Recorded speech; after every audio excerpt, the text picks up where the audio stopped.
15 қараша батырлар күні деп біз атап отырмыз. Құдайға шүкір, батырларымыз қазақ хандығы құрылғаннан бері баршылық сол батырлардың арқасында осындай кең байтақ далаға ие болып қалдық. Халқымыздың тама сөздері бар ғой: ақ білектің күшімен, ақ найзаның ұшымен бабаларымыз алып қалды деп жерді. Қазір де осы бабаларымызге үлгі болатындай, әсіресе қазіргі заманда мынау тәуелсіздік біздің тірегіміз және басты құндылығымыз.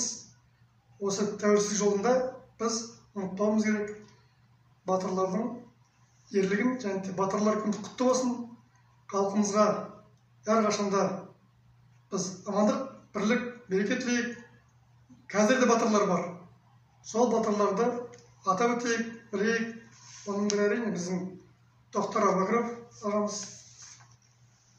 Сол құтты болсын, аман болайық, бірге болайық.